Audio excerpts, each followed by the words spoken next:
Case 1. Pearl Fernandez. May 22, 2013, Los Angeles County Superior Court. There is a school in Palmdale, California that Gabriel Fernandez attended. His teachers noticed things. They noticed bruises on his face, burn marks on his skin, missing teeth, and a child who flinched at sudden movements. They reported what they saw. They called the phone numbers they were given. They filled out the forms that the system told them to fill out. And Gabriel Fernandez went home anyway. He went home again and again to an apartment on East Avenue S in Palmdale, where his mother, Pearl Fernandez, and her boyfriend, Isoro Aguirre, were doing things to that little boy that no human being should ever be able to do to a child. Gabriel Fernandez was 8 years old when he died. He had lived his entire short life in a state of suffering that the adults responsible for protecting him had documented, noted, discussed, and ultimately failed to stop. Let us start at the beginning, because to understand what happened to Gabriel, you need to understand the world he was born into. Pearl Fernandez was born in 1989 in Southern California. By the time Gabriel came into her life, she was a young woman struggling under the weight of poverty, instability, and a personal history that the defense would later attempt to use as context, though never as excuse. Gabriel's father was not present in his life in any consistent or protective way. When Pearl began a relationship with Isoro Aguirre, Gabriel's situation, which had never been stable, began to deteriorate into something that investigators would later describe as a prolonged campaign of torture. The abuse Gabriel endured over the months leading up to his death on May 22, 2013, was cataloged in court documents that make extraordinarily difficult reading. He was beaten with fists, with belts, and with a wooden bat. He was burned with cigarettes. He had BB pellets shot at him. He had his teeth knocked out. He was forced to eat cat feces and litter. He was bound and placed in a cabinet. He was denied food. He was denied sleep. He was made to wear girls' clothing to school, a deliberate act of humiliation that his teachers noted and reported.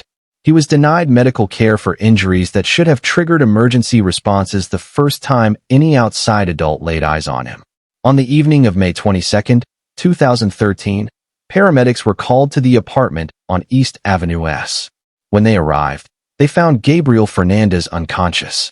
He had suffered a cracked skull. 3 of his ribs were broken. He had cigarette burns across his body. He had BB pellets lodged under his skin. He was in full cardiac arrest. Gabriel was rushed to Antelope Valley Hospital and then transferred to a children's hospital, where he was placed on life support. He never regained consciousness. He died 4 days after the call went out, on May 26, 2013. He was 8 years old. Pearl Fernandez and Isoro Aguirre were arrested almost immediately. The investigation that followed did not just examine what happened inside that apartment. It tore open the entire structure of the Los Angeles County Department of Children and Family Services, the agency that is supposed to be the last line of defense for children like Gabriel. What investigators and journalists found was catastrophic. Gabriel's case had been reported to DCFS multiple times. There were at least 8 referrals made to the agency about Gabriel's welfare before his death. 8 times, someone in the system received information suggesting this child was in danger. 8 times, the machinery of child protection ground forward and then, for reasons that would fill an entire documentary on their own, failed to remove Gabriel from the home. Social workers visited the apartment. They saw Gabriel. Some of those visits happened when Gabriel was visibly injured. There were documented instances of social workers accepting explanations from Pearl Fernandez or Isoro Aguirre that should have been rejected by any trained professional.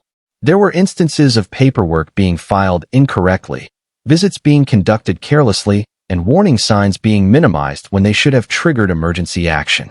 4 DCFS social workers, Stephanie Rodriguez, Patricia Clement, Kevin Bom, and Gregory Merritt, were charged with felony child abuse and falsifying public records. The charges against them were ultimately dismissed on appeal in 2020, when a California appellate court ruled that social workers could not be held criminally liable under the specific statutes that had been applied.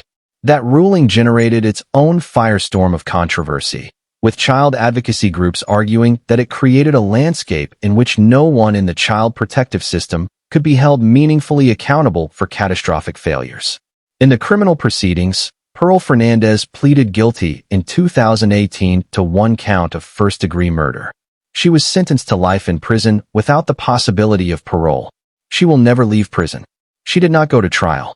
She pleaded guilty, which means she admitted, in open court, to the premeditated murder of her own son.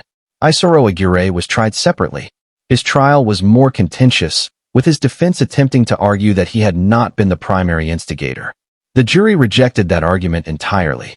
Aguirre was convicted of first-degree murder with the special circumstance of murder involving the infliction of torture. He was sentenced to death. He currently sits on California's death row. In 2020, Netflix released a 6-part documentary series called The Trials of Gabriel Fernandez. The series examined not just the crimes committed by Fernandez and Aguirre, but the systemic failures that allowed those crimes to continue undetected and uninterrupted for months. The documentary was widely viewed, widely discussed, and generated renewed calls for reform within California's Child Protective Services. Gabriel Fernandez was laid to rest in Palmdale. He was 8 years old. He had brown eyes. He liked superheroes. He deserved to grow up. The system that was supposed to save him is still being reformed today. If you are watching this story and you believe a child in your community is being abused, please do not assume that someone else has already made the call. Make it yourself. Every report matters. Every call matters. Gabriel's case is proof of what happens when the calls come too late. If you are new to True Crime Advocate, please take a moment right now to like this video and subscribe to the channel. Hit that notification bell so you never miss an upload. Your support makes it possible for us to keep telling stories like Gabriel's, stories that deserve to be heard, cases that deserve to be remembered. Thank you for being here. Case 2. Liliana Carrillo. April 10, 2021, Los Angeles County Superior Court. There are cases in true crime that shock you with their violence. There are cases that shock you with their coldness. And then there are cases that shock you because of the words that come out of the offender's own mouth after the fact. Words delivered calmly, directly, on camera, to a news reporter. Words that attempt to reframe an act of unspeakable horror as something else entirely. Liliana Carrillo is that kind of case. On the morning of April 10, 2021, in an apartment in the Reseda neighborhood of Los Angeles, 3 children went to sleep and did not wake up. Joanna Carrillo was 3 years old. Terry Carrillo was 2 years old. Sierra Carrillo was 6 months old. Their mother, 26-year-old Liliana Carrillo, drowned all 3 of them. Then she got into her car and drove away. To understand the full weight of what happened that morning, you need to understand the months and weeks that preceded it, because this case did not emerge from nowhere.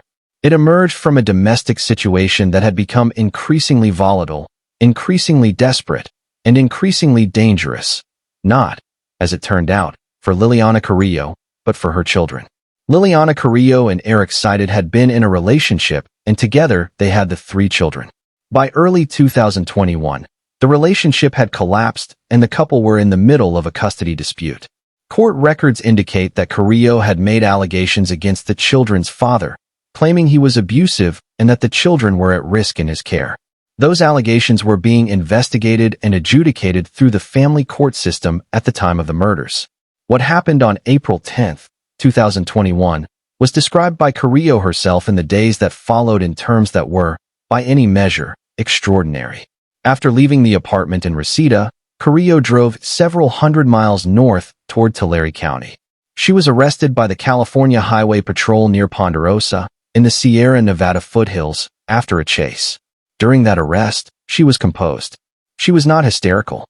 She was not incoherent. She was calm in a way that investigators found deeply unsettling. In the days that followed her arrest, Carrillo agreed to a jailhouse interview with the Call 9 news station in Los Angeles. She sat across from the reporter in a jail jumpsuit and she explained, in her own words, why she had killed her 3 children. She said she did it to protect them. She said she believed their father was going to hurt them. She said that drowning them was an act of love, that she had made a choice to end their lives rather than allow them to be harmed. The interview was broadcast. It was watched by millions of people. It generated enormous controversy, with some viewers expressing sympathy for a mother they believed had been pushed to a breaking point, and others expressing horror at the calm, methodical way Carrillo described ending the lives of 3 children under the age of 4. Law enforcement and prosecutors were unequivocal. There was no evidence that the children's father had abused them. There was no court finding that they were in imminent danger. The custody dispute was ongoing through legal channels. Whatever fears Carrillo held about the children's father, whether genuine or constructed, she had legal options available to her. Family courts exist precisely for situations like the one she described. She did not exhaust those options. She did not wait for the process to run its course. She went into her children's bedroom in the early hours of April 10, 2021, and she drowned Joanna, then Terry, then 6-month-old Sierra. The investigation that followed was extensive. The Los Angeles County Medical Examiner confirmed that all 3 children died of drowning. The manner of death for all 3 was ruled homicide. There was no ambiguity about what had happened inside that apartment. Liliana Carrillo was charged with 3 counts of first-degree murder. Her trial took place in 2023 before a Los Angeles County jury. The defense attempted to argue that Carrillo was acting out of a genuine and sincere belief that she was protecting her children. Essentially, that her actions, however wrong, were driven by a mother's love rather than malice or hatred. The jury was not persuaded. After deliberations, they returned a verdict of guilty on all 3 counts of first-degree murder. Liliana Carrillo was sentenced to life in prison without the possibility of parole. 3 children who had no voice in any of this, who had no ability to protect themselves, who trusted their mother completely, were gone. Joanna, Terry, Sierra. The oldest had only just turned 3. The youngest was 6 months old. Sierra Carrillo had been alive for less than half a year. In the aftermath of this case, there was significant public debate about how the family court system intersects with domestic violence allegations, about how claims of abuse are evaluated during custody disputes, and about the point at which a parent's subjective fear, genuine or otherwise, crosses the line from understandable anxiety into criminal action. Those are important conversations, but they do not, and cannot, alter the central fact of this case. 3 children died at the hands of their mother, and no court finding, no custody dispute, and no claimed fear on Liliana Carrillo's part changes that. Joanna Carrillo, Terry Carrillo, Sierra Carrillo. Their names deserve to be spoken. Their lives, however short, deserve to be acknowledged. If this case has moved you, if you believe these children deserve to be remembered, then show your support for True Crime Advocate by leaving a like on this video. Subscribe if you have not already done so, and share this documentary with someone who needs to hear these stories. Don't forget to like and subscribe. Your support keeps this channel alive and keeps these cases in the public conversation where they belong. Case 3. Natalie Sumiko Brothwell. 2020, Los Angeles County Superior Court, Antelope Valley Courthouse. There is a particular quality of darkness in cases where children are not just killed but used, where their bodies, even after death, are made instruments of terror against the siblings who remain. Case 3 is one of those cases. It is a case that Los Angeles County prosecutors described as among the most disturbing they had ever encountered. It is a case that stayed with every juror, every investigator, and every journalist who covered it. And it is a case that almost no one outside of the Antelope Valley community knew about until the convictions came down. Natalie Sumiko Brothwell lived in Lancaster, California with her husband, Maurice Jewel Taylor Sr., and their 4 children. The family lived in what neighbors described as an ordinary house in an ordinary neighborhood. What was happening inside that house was anything but ordinary. Maliaka Taylor was 13 years old. Maurice Taylor Jr. was 12 years old. They were the 2 older children in the family. They had 2 younger brothers, ages 8 and 9, who would survive to tell investigators what they had witnessed and endured. In 2020, Maliaka and Maurice Jr. were killed inside the family home in Lancaster. They were stabbed. They were decapitated. The specific details of exactly how their deaths unfolded were presented in court and are a matter of public record. But we present them here with the reminder that behind every detail is a child who deserved to grow up, who deserved to graduate from school, who deserved to fall in love and argue about curfews and complain about homework and do every ordinary, mundane, precious thing that children do when their parents protect them instead of destroy them. What happened after Maliaka and Maurice Jr. were killed is, in some ways, even harder to process than the killings themselves.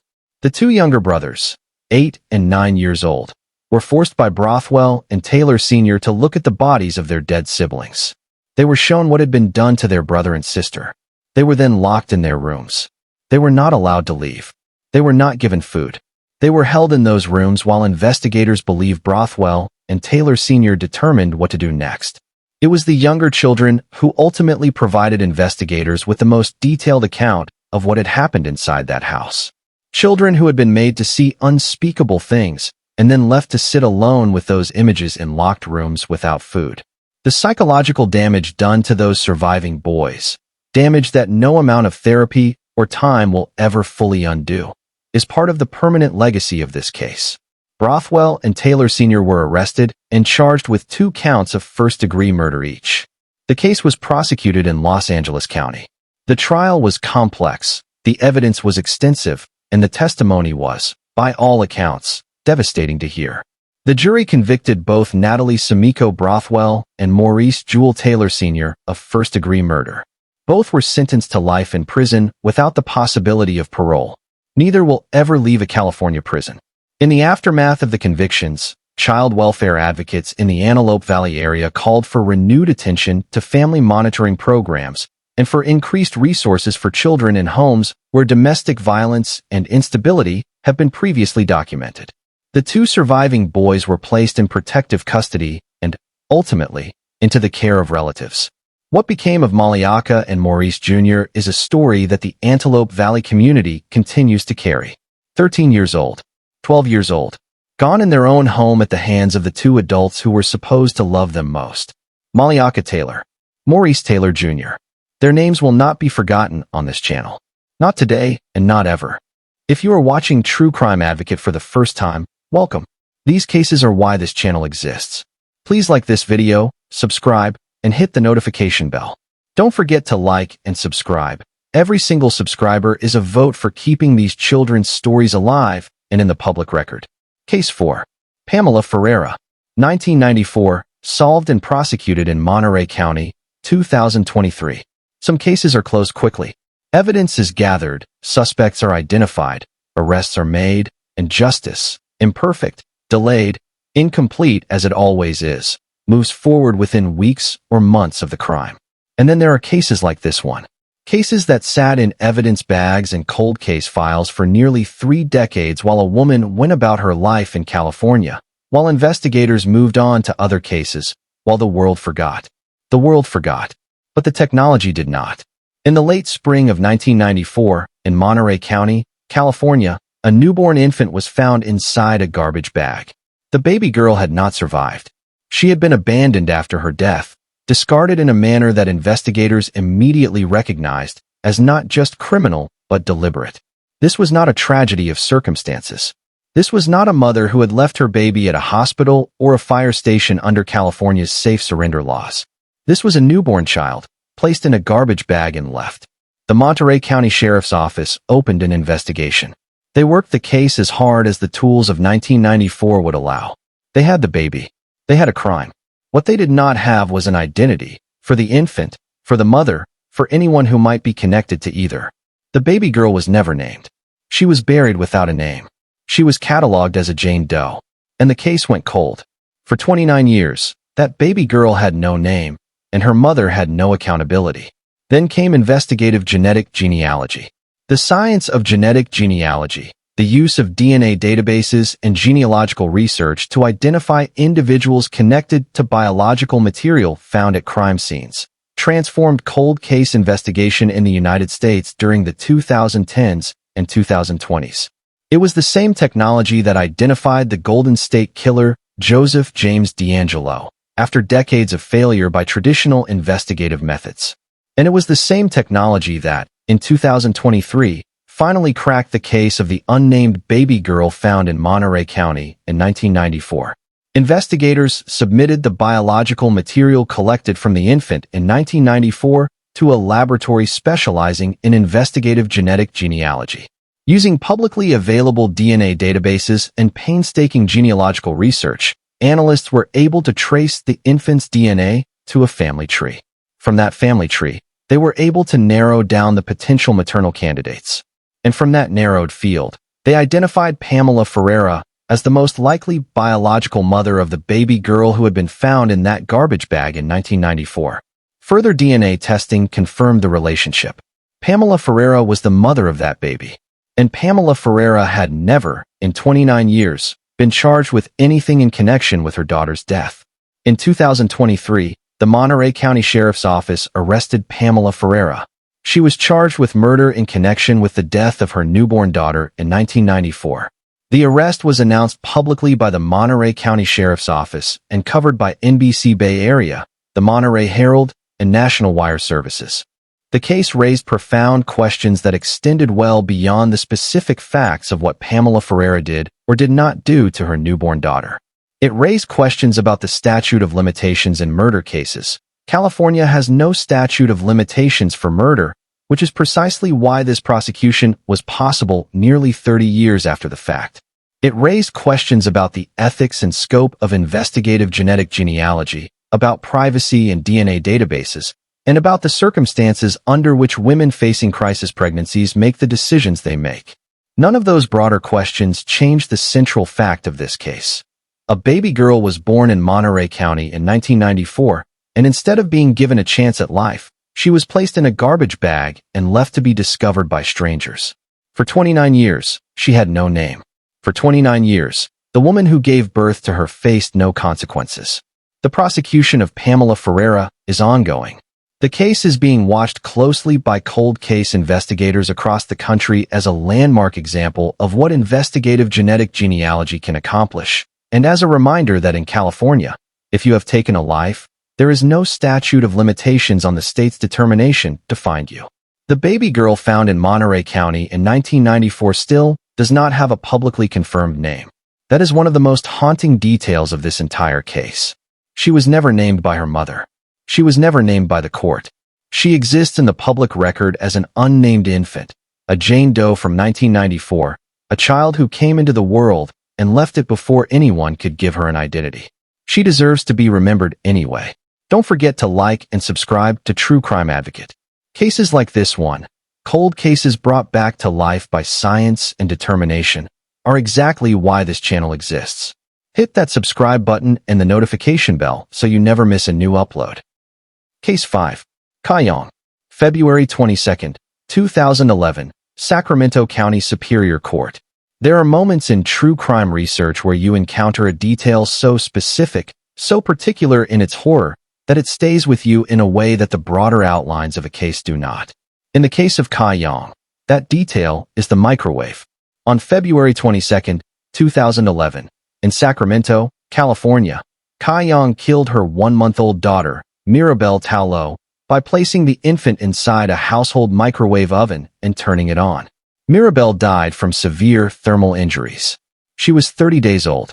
Kayong's defense at trial was, to put it plainly, one of the most aggressively unusual defense strategies ever presented in a Sacramento County courtroom. She claimed that at the time she placed Mirabelle in the microwave, she was experiencing an epileptic seizure. She claimed she had a history of seizure disorder.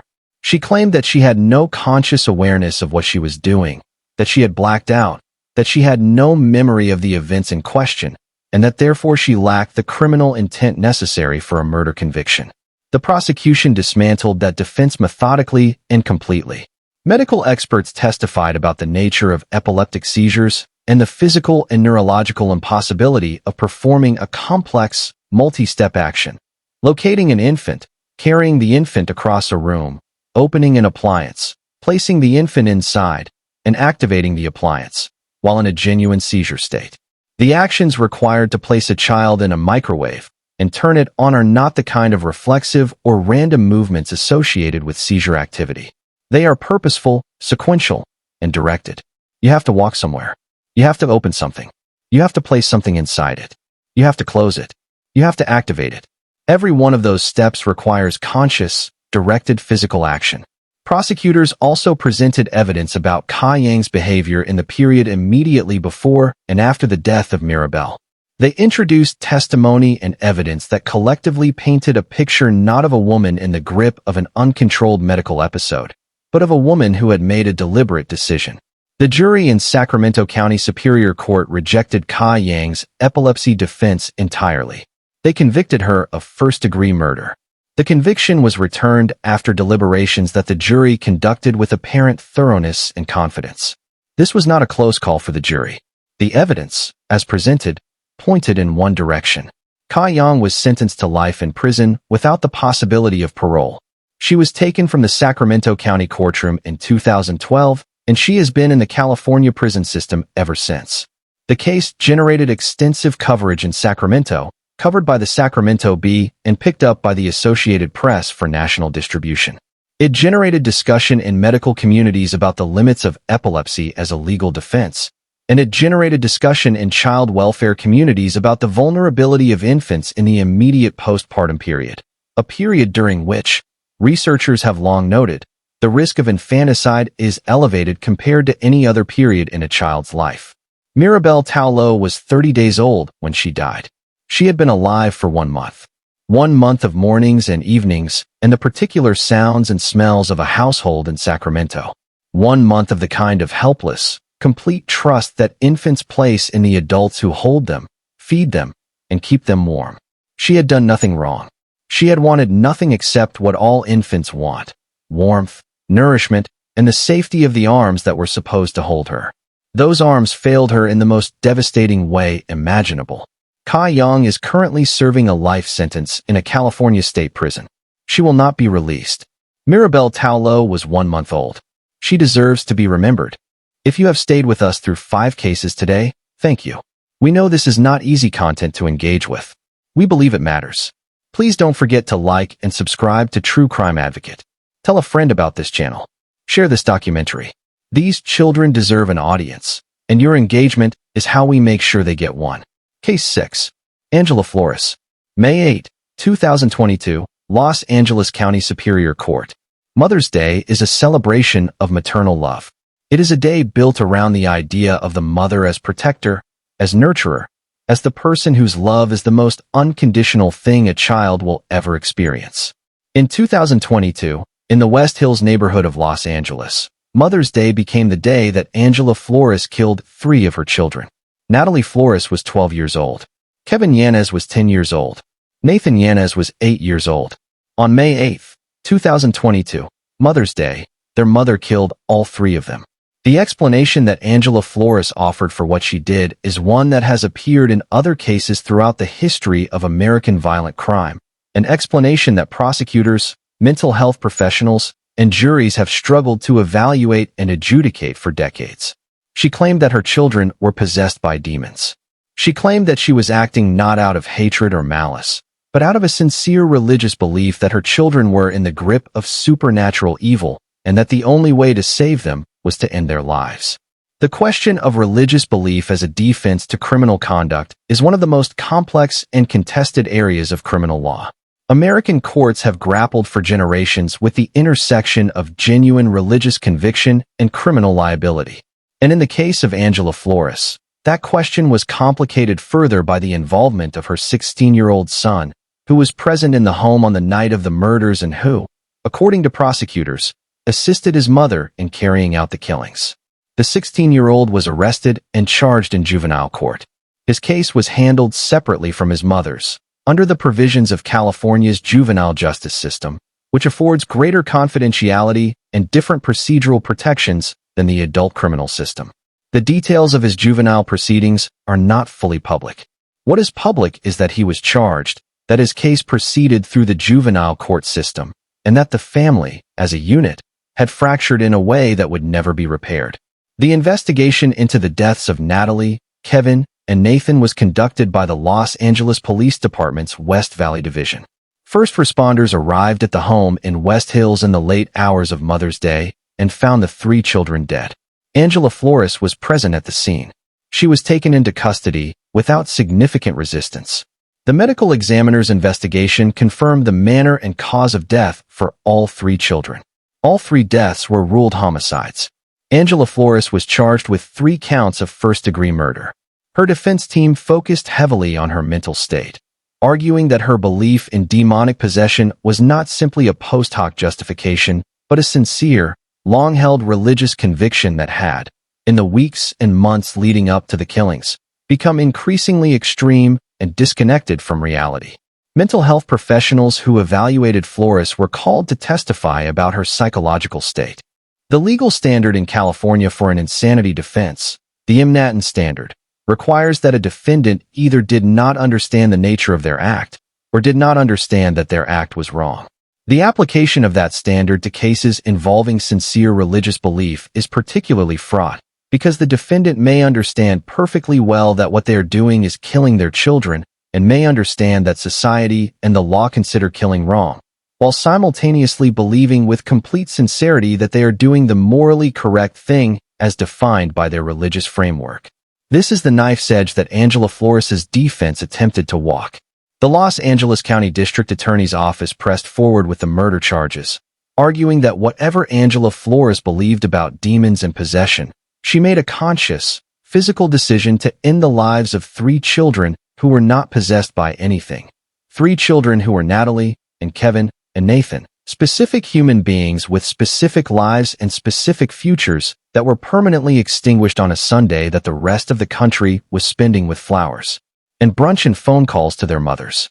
Natalie Flores, Kevin Yanis, Nathan Yanis, 12 years old, 10 years old, 8 years old, gone on Mother's Day. The case proceeded through the Los Angeles County court system. It is a case that challenged the court, challenged the community, and challenged every assumption people bring to the idea of maternal love and maternal violence. We will continue to follow developments in this case on True Crime Advocate as they become available. If you want to stay informed, please subscribe to the channel and hit the notification bell. Don't forget to like and subscribe. It is the most direct way you can support the work of this channel and ensure that these children's stories continue to reach the people who need to hear them. Case 7. Patricia Ortiz, 2022, Merced County Superior Court. In the small, quiet farming community of La Grande, in Merced County, California, a father came home one day in 2022 and found his 3 children dead. He had been out of the house. He had come back expecting the ordinary rhythms of family life. Noise, maybe dinner on the stove, the particular chaos of a household with young children. What he found instead was a scene of absolute devastation. Ana Ortiz Lara was 8 years old. Mateo Ortiz Lara was 5 years old. Alexa Ortiz Lara was 3 years old. All 3 were dead. Their mother, Patricia Ortiz, had suffocated them. La Grande is a small, unincorporated community in Merced County, a stretch of California's Central Valley where agriculture is the primary industry and where communities are close-knit in the way that small agricultural towns tend to be.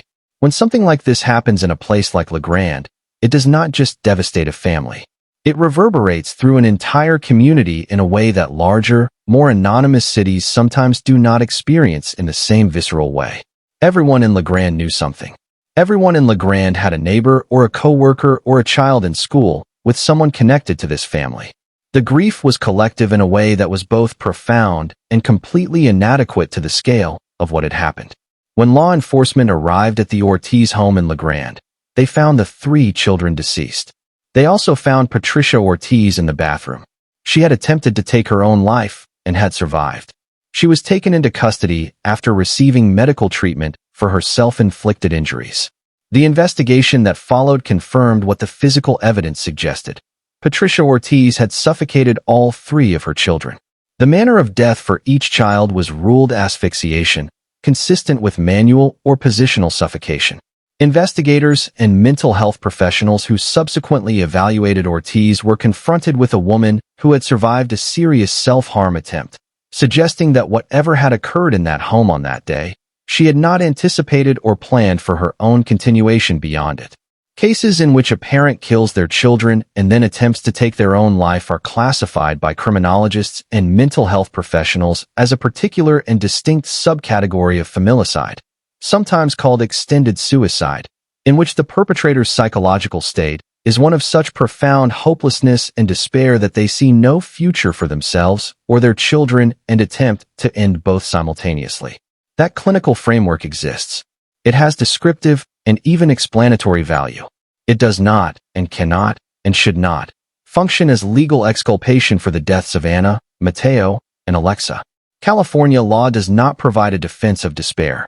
California law provides for the consideration of mental state in determining charges and penalties, but the deaths of 3 children at the hands of their mother remain, under California law, First-degree murder unless there is evidence that the defendant did not understand what she was doing or did not understand it was wrong. Patricia Ortiz was charged with 3 counts of first-degree murder in Merced County Superior Court. The prosecution of her case moved through the court system in Merced County, a jurisdiction that is not accustomed to cases of this magnitude, and that was required to draw on significant additional resources, legal, investigative, and forensic, to process it appropriately. The case generated coverage from the Merced Sun-Star and ABC 30 Fresno, and was followed closely by child welfare organizations throughout the Central Valley. The outcome of Patricia Ortiz's case stands as a permanent legal record in Merced County. A mother who came home to La Grande one day, or a father who left and returned to find his 3 children gone. 3 small human beings who woke up that morning as 8-year-old Anna, 5-year-old Mateo, and 3-year-old Alexa. Children who were learning things and growing and doing the ordinary work of being children in a small California farming town, and who never made it to the next day. Anna Ortiz Lara, Mateo Ortiz Lara, Alexa Ortiz Lara. Their names belong in the public record. Their lives, however brief, were complete and real and valuable. In memory of these 3 children, and in honor of the true crime advocate community that shows up for cases like this one, please take a moment to like this video and subscribe to the channel. Don't forget to like and subscribe. It costs you nothing, and it means everything to the continued work of this channel. Case 8. Sherry Telness. 2019. Tulare County Superior Court. Porterville, California sits in Tulare County, in the southern portion of the Central Valley. It is a working-class city surrounded by agricultural land, a place with strong community ties and a history of resilience in the face of economic hardship. It is the kind of place where neighbors know each other, where children play in the streets and ride their bikes past irrigation ditches that run alongside cornfields and orchards. In 2019, one of those irrigation ditches became the site of a crime so horrifying that it permanently altered the way people in Porterville thought about the concept of maternal danger. Sherry Telness had 2 sons. Jackson Telness was 12 years old. His younger brother was 7 years old. On the day in question, Sherry Telness took both of her sons to an irrigation ditch near a cornfield in the agricultural outskirts of Porterville. She then dragged them into the water. Jackson Telness, 12 years old, died. He drowned in that irrigation ditch. His 7-year-old brother survived. The younger boy managed to get out of the water with critical injuries. Injuries that included signs of the physical force that had been used to drag him into the ditch in the first place. He was found by first responders and airlifted to a medical facility, where he was treated for injuries consistent with near drowning and physical trauma. The investigation that followed revealed something that made this case particularly chilling in retrospect. This was not the first time Sherry Telness had attempted to drown her children. Law enforcement discovered that Telness had a documented history of trying to drown her children in another state prior to the events in Porterville. The details of that earlier incident, the state in which it occurred, the circumstances, and the response by authorities in that jurisdiction are a matter of investigative record, though full public disclosure of all details has been limited by ongoing legal proceedings. What is documented and publicly known is this: there was prior conduct. There was a history. Somewhere, in another state, something had happened and had been responded to, or not responded to, in a way that did not prevent Sherry Telness from repeating that conduct in Porterville, California in 2019, with consequences that were lethal for 12-year-old Jackson. This element of the case raises questions that go beyond the individual circumstances of Sherry Telness and her sons. It raises questions about information sharing between states in child welfare cases, about the portability of risk assessments, about what happens when a family moves across state lines and leaves behind a history of documented concern that does not necessarily follow them in a way that triggers protective intervention in the new jurisdiction. Those are systemic questions that have no easy answers. But they are questions that Jackson Telness's death demands be asked. Sherry Telness was charged in Tulare County Superior Court with the murder of Jackson Telness and with the attempted murder of her younger son. The case was prosecuted by the Tulare County District Attorney's Office. Porterville is in one of California's most agriculturally and economically stressed counties, and the case puts significant demands on local law enforcement and prosecutorial resources. Jackson Telness was 12 years old. He was, by accounts from people in the Porterville community who knew the family, a child in the full, complicated, promising sense of that word, a boy who had years ahead of him, who was at the age where identity and interest and ambition begin to crystallize into the first outlines of the adult a child will become. He never got to become that adult. His younger brother survived. He was 7 years old. He came out of an irrigation ditch near a Porterville cornfield with injuries to his body and the kind of psychological wound that no 7-year-old should ever carry. He survived. He is, by the grace of emergency medical response and his own small body's refusal to give up, alive. That is something to acknowledge. It does not fix anything, but it is something. Sherry Telna's is in the Tulare County court system. The case is a matter of ongoing record. Jackson Telna's, 12 years old, Porterville, California. He deserved better. He deserved so much more. To everyone in the true crime advocate community who has stayed with us through 8 cases today, thank you. This is not easy material. Your presence here, your engagement with these stories, is an act of witness, a refusal to let these children's names disappear into the past. Don't forget to like and subscribe. Leave a comment below with your thoughts on this case or any other case we have covered today. Your comments help this community grow. Case 9. Graciela Castellanos. 2025, Los Angeles County Superior Court. We come now to the most recent case in this documentary, a case that was still moving through the Los Angeles County court system at the time of this production, and a case that underscores something important about the work that True Crime Advocate does. The crimes we cover are not just history. They are not just cases in dusty files and old courthouses. They are happening now. They happened last year. They happened in 2025, in a bathroom in Van Nuys, Los Angeles. Van Nuys is a neighborhood in the San Fernando Valley, one of the most densely populated urban residential districts in the country. It is a neighborhood of apartment buildings and strip malls and parks where children ride bicycles and families eat together on summer evenings. It is an utterly ordinary neighborhood. And in 2025, in an ordinary bathroom in an ordinary apartment building, a 7-year-old girl was found unresponsive in a bathtub. The girl was the daughter of Graciela Castellanos. First responders arrived at the scene after an emergency call. They found the child in the bathtub, not breathing. Life-saving measures were attempted. The child did not survive. The investigation conducted by the Los Angeles Police Department and the Los Angeles County Medical Examiner's Office reached a conclusion that was presented to prosecutors. The child's death was not an accident. It was not a tragic drowning in the ordinary sense. The determination of investigators was that the 7-year-old girl had been intentionally drowned by her mother. The Los Angeles County District Attorney's Office, under the leadership that took office in 2024, reviewed the investigation and filed charges against Graciela Castellanos. She was charged with murder and with child abuse. She was taken into custody and arraigned in Los Angeles County Superior Court. Graciela Castellanos pleaded not guilty to all charges. Her case, at the time of this documentary's production, is pending in the Los Angeles County court system.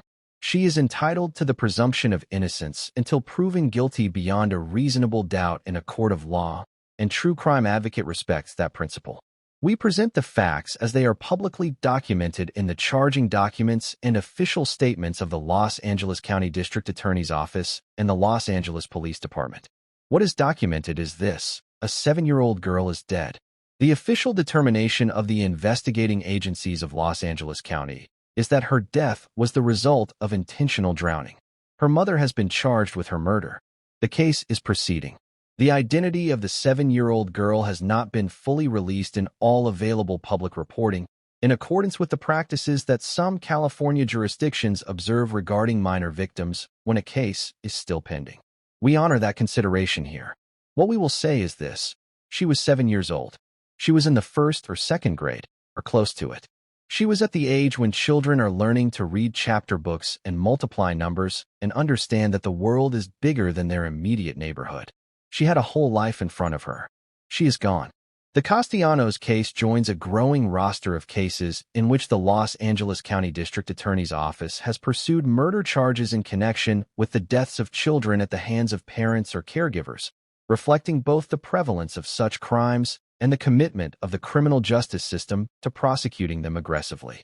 We will follow the Castellanos case as it develops and bring updates to the true crime advocate community as they become available. Subscribe to this channel and turn on notifications to make sure you do not miss those updates.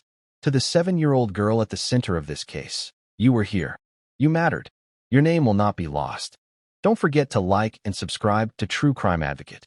Cases like this one are ongoing, and your subscription ensures that you stay connected to the stories that the mainstream media moves past too quickly. We do not move past them. We stay. We remember. Case 10. Carroll and Coronado.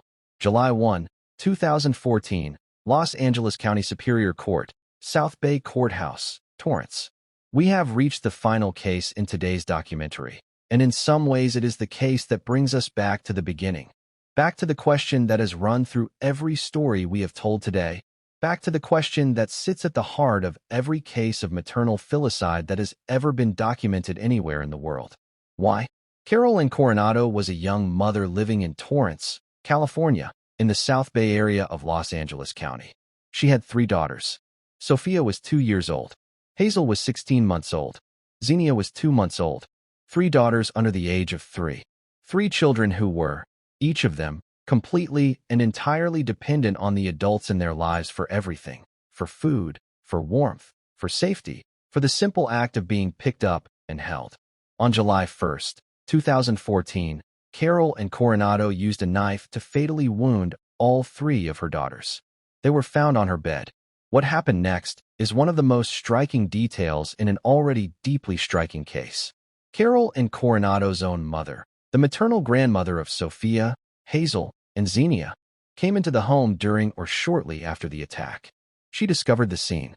She saw her daughter and her granddaughters, and she managed, in an act of desperate intervention that must have required everything she had, to take the knife away from Carroll and Coronado before Coronado could use it to kill herself.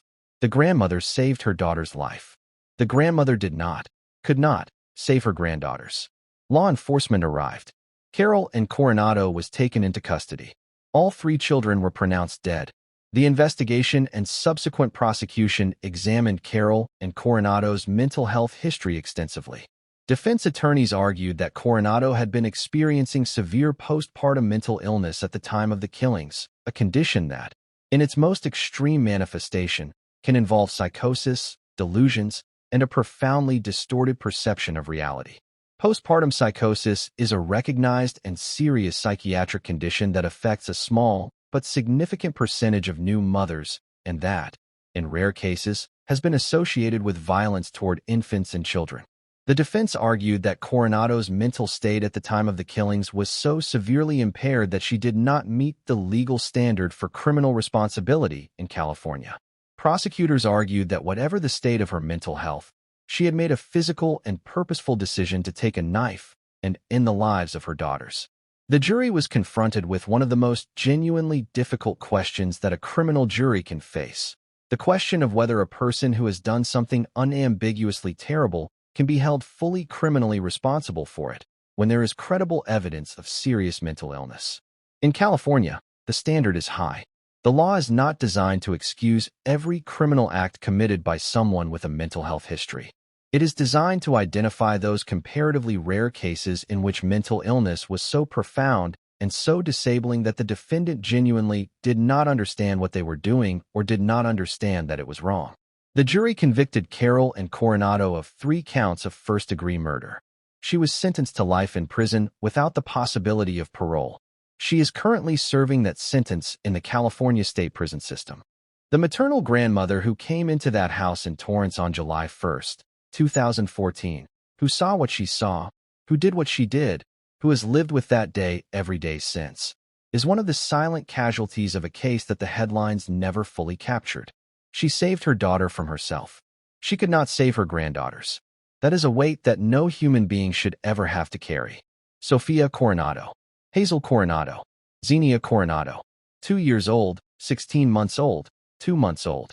They were Torrance children, South Bay children, Southern California children. They were daughters and granddaughters, and they were taken by the person who should have loved them most. Their names are the last words of this documentary, not the name of the woman who killed them. Their names. Because in the end, that is what true crime journalism, done with integrity and done with care, comes back to every single time. Not the perpetrators, not the courtrooms, not the sentences, but the victims. The children. The people who were here and are gone and who deserve to be remembered. Sophia, Hazel, Xenia. We remember them.